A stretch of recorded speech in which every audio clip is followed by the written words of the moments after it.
საქართველებისთვის ევროკავშირის ერთ-ერთი ყველაზე ღია შრომითი ბაზარი დაიხურა უნგრეთის მთავრობის გადაწყვეტილებით. საქართველოს მოქალაქეებისთვის სამუშაო ვიზების გაცემა სრულად წყდება. ბუდაპეშტის განმარტებით ეს ნაბიჯი ქვეყანაში უცხოელი მუშახელის შედინების შეზღუდვას ისახავს მიზნად, ვინაიდან მიგრანტების დასაქმება ადგილობრივთა ხელფასებს ამცირებს. ეს შეზღუდვა სერიოზული დარტყმაა საქართველოს იმ მოქალაქეებისთვის, რომლებიც ევროპაში ლეგალურ სამუშაოს ეძებდნენ. ევროსტატის მონაცემებით უნგრეთი წელიწადში საშუალოდ 1800-მდე სამუშაო ნებართვას გასცემდა ქართველებზე. თაკო მაისურაძე მუშაობს თემაზე, რომელიც ფორმულას პირდაპირ ეთერს უერთდება. თაკო გისმენთ. უნგრეთის ახალმა ხელისუფლებამ შეცვალა საგარეო პოლიტიკა და ერთ-ერთი პირველი ნაბიჯი, რაც გადადგა, იყო ის, რომ ევროკავშირის არაწევრ ქვეყნებს, მაგალითად საქართველოს, სომხეთსა და ფილიპინებს შეუჩერა სამუშაო ვიზების გაცემა. იმ ადამიანებს, ვისაც ახლა აქვთ უნგრეთში სამუშაო ვიზები, შეუძლიათ, რომ შეიტანონ განაცხადი გაგრძელებაზე, თუმცა ესეც სათუოა, საკმაოდ გართულდება უნგრეთში საქართველოს მოქალაქეებისთვის მუშაობის დაწყება და იქ დარჩენა.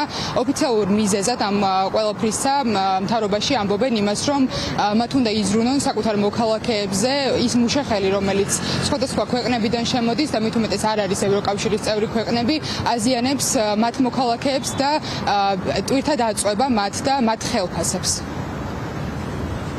ამჟამად უცხოელებისთვის მუშაობის დაწყების 24 სამართლებრივი საფუძველი არსებობს. ამიტომ ზუსტად იმის ცოდნა, თუ რამდენი ადამიანი ჩამოვიდა და რა სამართლებრივი საფუძვლით დაიწყო მუშაობა უნგრეთში, შეუძლებელია.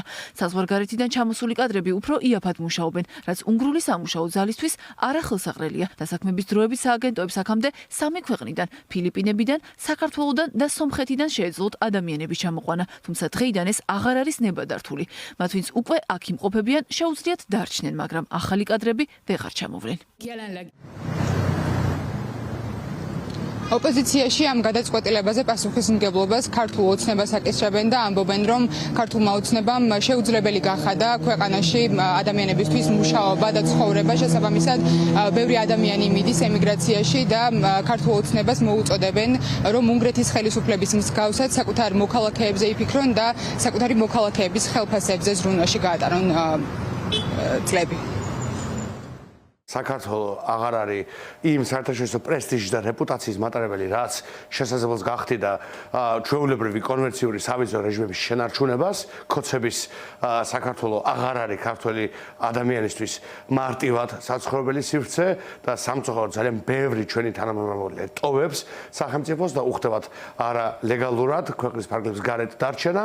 და შესაბამისად ეს არის კომენტარი აი ამ ძალიან მძიმე სოციალურ მდგომარეობაზე. მეორე მხრივ ჩვენ აქ ვხედავთ ძალიან მკაფიოდ უნგრეთის ახალი ხელისუფლების, მადიარის ხელისუფლების განსხვავებულ პოლიტიკურ კურსს, რაც მას უკვე გამოარჩევს ორბანისგან და რაც არის ძალიან მკაფიო მაგალითი იმისა, რომ მადიარს აქვს თავისი სტილი, თავისი ჟანრი. უნგრეთის ახალმა მთავრობამ ზოგადად შეცვალა საკუთარი პოლიტიკა ქვეყანაში არსებულ მდგომარეობასთან დაკავშირებით და საგარეო მიმართულებით ერთადერთი რაც გააკეთა არის ის, რომ არა ევროკავშირის წევრი სახელმწიფოების მიმართ შეზღუდა საკუთარ ქვეყანაში შემოდინება უცხოელი მუშახელის, რაც რახსნა იმით, რომ ხელფასები უნდა დაასტაბილუროს საკუთარ ქვეყანაში და საკუთარ მოქალაქეების სოციალური მდგომარეობა გაუმჯობესოს. შესაბამისად, კარგი იქნებოდა საქართველოს ხელისუფლებაც რო ზრუნავდა საკუთარ მოქალაქეებზე და საკუთარი მოქალაქეების ეკონომიკურ მდგომარეობაზე.